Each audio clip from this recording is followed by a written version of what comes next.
Eh bien bonjour à tous messieurs dames, j'espère que vous allez bien, c'est Fuku. Aujourd'hui nous sommes le 8 juillet 2023, je fais cette review du coup pour le vendredi 7 juillet 2023.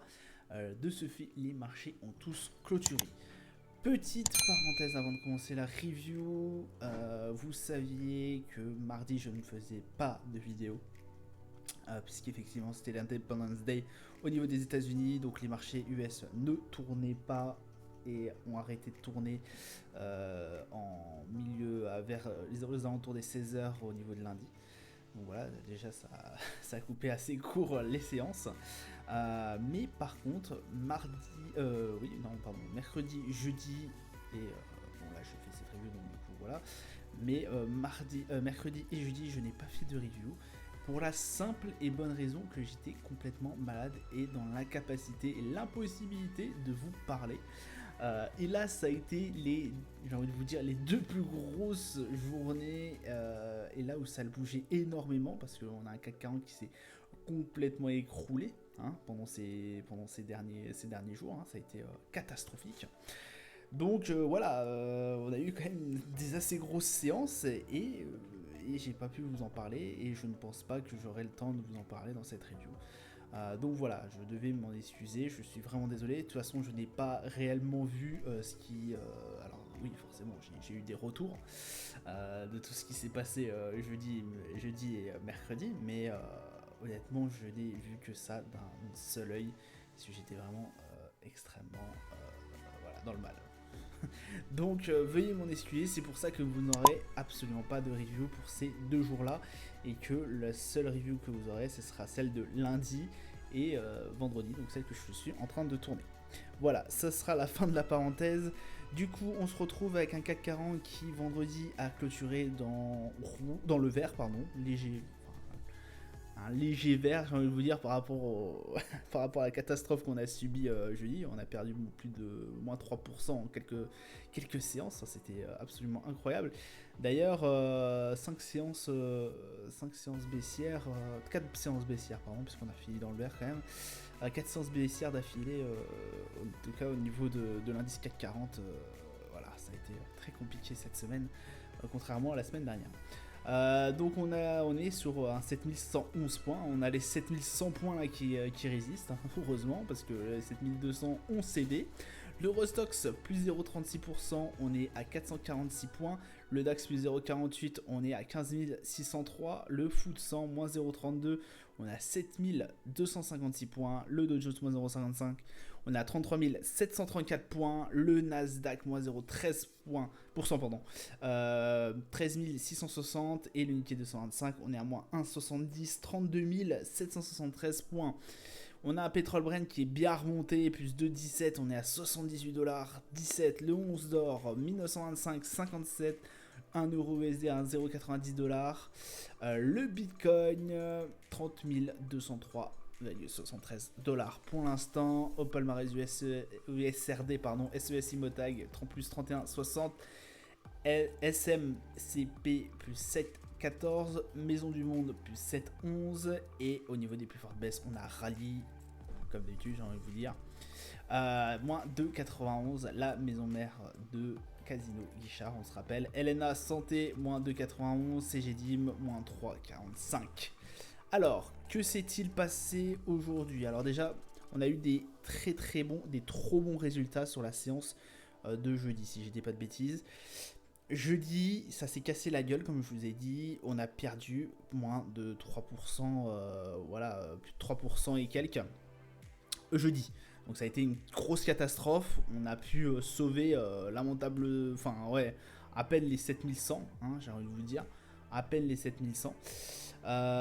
Donc voilà, ça s'est vraiment très fortement fracturé.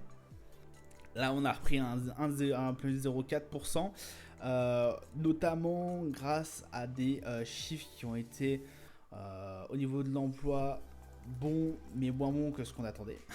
Voilà. Ce qui a un peu rassuré les marchés. Alors, je vous répète, pourquoi quand je vous dis que lorsque la séance de jeudi, ça a été catastrophique, alors que pourtant on a eu des bons résultats. N'oubliez pas qu'on est dans un contexte inflationniste. Comme ils disent les Anglais. Good news is a bad news. Et effectivement, c'est vrai, hein, c'est vrai, puisque en gros là, on avait des trop bonnes nouvelles, des trop grosses annonces, des trop bonnes nouvelles au niveau des annonces économiques. Et du coup, cela pourrait inciter et surtout qui sont dans ce mood-là en ce moment, pourrait inciter les banquiers centraux à encore augmenter les taux pour justement réduire cette inflation. Et puis voilà. Donc, forcément, là, on s'est pris une décote absolument catastrophique. Le marché, je pense que certains investisseurs espéraient que, bah voilà, ces nouvelles allaient dans leur sens à peu près, et puis même qu'ils espéraient que les banquiers centraux soient pas trop fermes sur les prochaines hausses de taux. Là, avec ces résultats, avec ces annonces économiques, enfin, j'ai envie de dire, on court droit dans le mur. Donc voilà un peu ce qui s'est tramé, grosso modo jeudi et vendredi. Alors j'ai plus trop les, euh, les résultats économiques en tête pour jeudi, mais en tout cas de toute façon je les ai même pas vus. Je vous jure, j'étais vraiment pas très bien. Voilà, dans le fait, c'est ça qui s'est passé, et c'est pour ça aussi que le 440 a perdu 3%.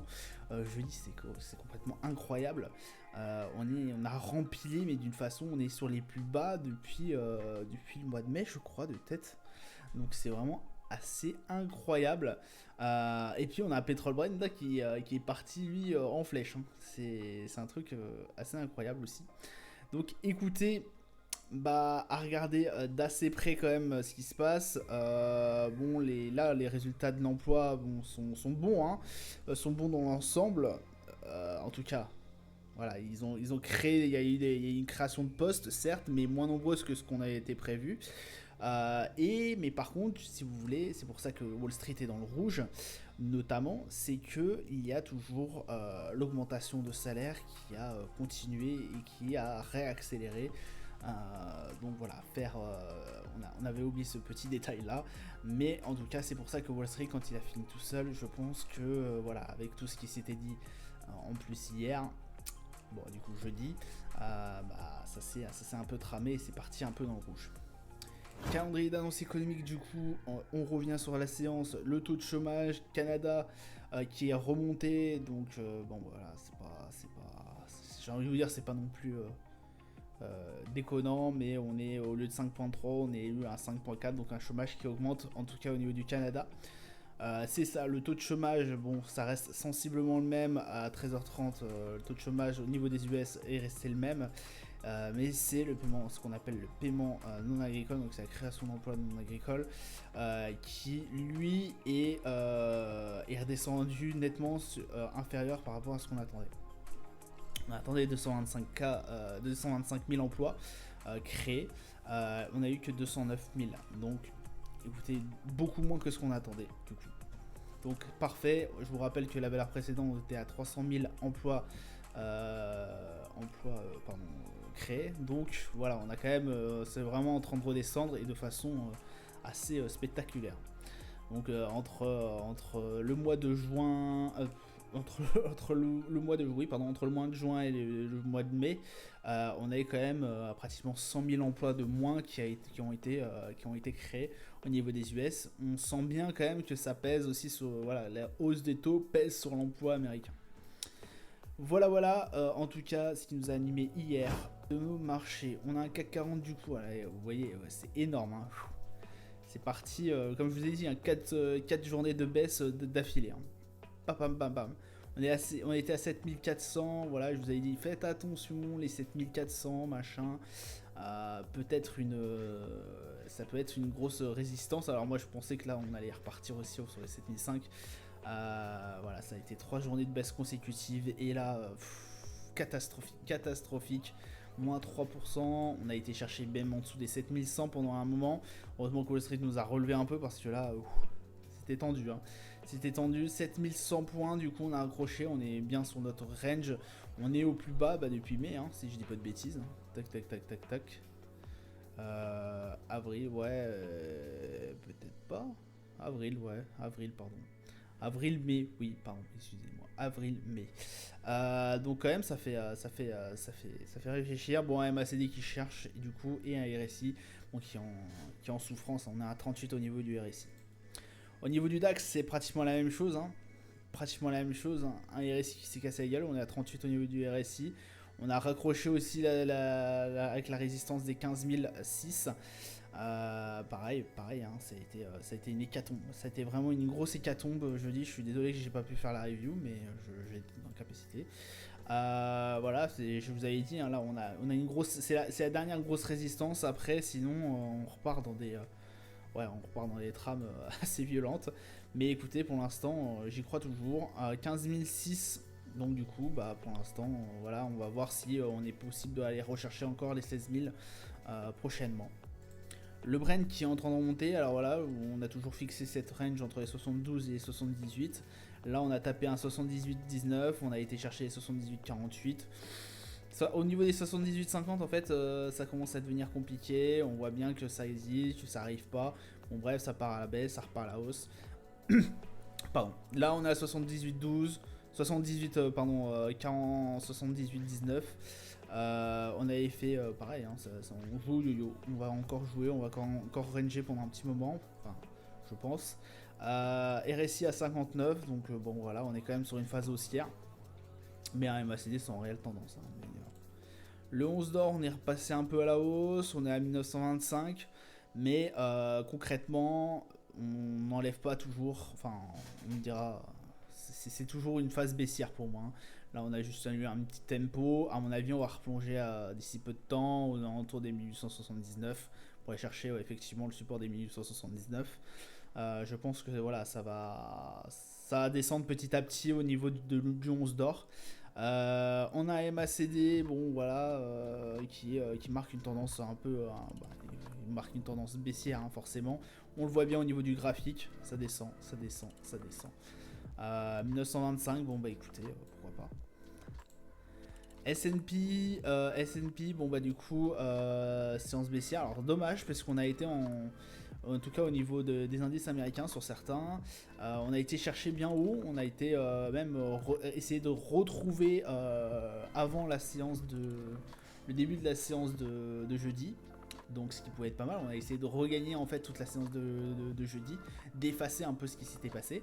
Ça n'a pas réussi, on a même fini dans le rouge, on a fini à 4402. Bon après on a, j'ai envie de vous dire, on a eu un moment de résistance au niveau des 4311. La dernière fois, une fois qu'on avait tapé les 4300, on avait réussi à bump derrière pour aller chercher les plus hauts. Pour moi, rien d'inquiétant en tout cas au niveau du S&P. On a un RSI à 58, je pense qu'il va toujours garder sa tendance haussière. Et pourquoi pas aller chercher les 4500 bientôt. En tout cas, au niveau du MACD, c'est pareil. On reste sur une belle tendance haussière globalement. Le Nasdaq 15 407. Bon, écoutez, 15 407, non, 15 007. 0,47. Voilà, on est coincé. Alors là, on est vraiment coincé sur notre résistance qui est aux alentours des 15 150. Voilà, pendant un moment, on l'avait touché aussi bien plus en avant. Il y a quelques semaines, on avait réussi, enfin, on avait retracé un peu pour reprendre un peu notre souffle. Là, ça a l'air de bloquer encore. On voit bien au niveau de. Alors après, c'est vrai que ça a été une semaine assez coupée avec l'Independence Day qui a duré un petit bout de temps. Donc effectivement, il n'y a pas eu énormément de bondes, en tout cas avec très peu de. De toute façon, on a eu assez peu, j'ai envie de vous dire, d'échanges qui ont été faits, pardon. Donc voilà, 15 159, bon, 15 047. On a un RSI qui est toujours à 59, donc très très bien, et un MACD avec une tendance haussière. Je m'en fais pas, je pense que d'ici peu de temps, après une bonne séance, le Nasdaq, je pense, pourrait essayer de casser ce niveau des 15 159. Ou alors, sinon, après, bon, voilà, il redescendrait et on irait chercher, en tout cas, les 14 000, là, l'endroit exactement, je vais vous le dire, 14 600, 14 700 même, là où on avait chuté la dernière fois, et puis nous avait permis de revenir peu de temps après. Le Dow Jones, alors, là c'était pareil. C'était un peu pareil, comment j'ai envie de vous dire. Je m'étais fait. Enfin, je pensais qu'effectivement, euh, cette respiration là, en fait, nous aurait permis de nous dégager une bonne fois pour toutes de cette range. Alors, dans les faits, ça aurait pu le faire, à mon avis. Si on n'avait pas été handicapé par, à mon avis, tout ce qui a été Independence Day, parce qu'il y a eu très très peu de monde, même en début, même lundi, hein, il y a eu très très peu de monde, hein, c'était une demi-séance. Donc voilà, mardi ça n'a pas tourné, donc forcément. Mais en tout cas, voilà, là on a eu une respiration, et pour moi, à ce moment-là, on aurait pu casser cette range. On aurait pu espérer casser cette range. Et après, on a eu les mauvais résultats on a eu les mauvais résultats, enfin les trop bons résultats au niveau des indicateurs américains. Et là, ça s'est cassé la gueule. Ça s'est cassé la gueule. Donc là, on retourne dans la range. Alors là, on est vraiment planté au plein milieu. On va regarder ça d'assez près parce que ça se trouve, ça va permettre encore au marché de respirer. On va atteindre un peu un niveau équivalent à la première respiration. Est-ce que le marché serait prêt à aller recasser en haut? Je le sens moins, comment vous dire, moins motivé qu'avant. Là, j'ai envie de vous dire, avec tout ce qui s'est passé, les banquiers centraux qui commencent à serrer la vis, qui commencent à vouloir resserrer la vis, je sais pas. Je sais pas, les trop bonnes indicateurs économiques du marché, je pense que là, ça va être assez compliqué. Le RSI est à 45, donc il reste quand même assez neutre. Et un MACD sans réel, enfin avec une petite tendance haussière. Moi je pense pas là, je pense qu'on va repartir sur la range. Je pense que ce move là en fait aurait pu être décisif et aurait pu créer une cassure au moment où en fait les annonces sont arrivées, c'était le pire moment en fait. Voilà, donc ça nous a un peu, je pense à mon avis, cassé sur ce rythme. Voilà, parce qu'on a toujours l'habitude, comme je vous ai dit, on a toujours l'habitude, en tout cas quand ça range, et surtout au niveau du Dow Jones, de taper soit le haut et après le bas. C'est pas soit, c'est on tape le haut, on redescend en bas, on retape le haut, on redescend en bas. En fait, on joue entre forcément la résistance et le support. Voilà, on tape la résistance, hop, on va chercher le support, on tape la résistance, on va chercher le support, on tape la résistance, on va chercher le support. Là, il y a eu la crise SVB, donc forcément, on a été creusé bien plus loin. On est remonté, on a tapé le haut, hop, on est redescendu en bas. On a été chercher bien bas en plus pendant un moment. Là, on a été tapé le haut. Et là, regardez, c'est à ce moment-là où je vous disais que potentiellement, on avait juste une respiration pour aller casser. Et bah, et bah non. Bah non. Mauvaise pioche encore. C'est pareil, hein, là, c'était un chiffre inflationniste. Et bah non, ça nous a pas permis quand même de casser cette range. Bon bah écoutez, on verra ça pour les prochaines semaines. En tout cas, je vous souhaite un agréable week-end. Je vous dis à plus tard. Ciao ciao.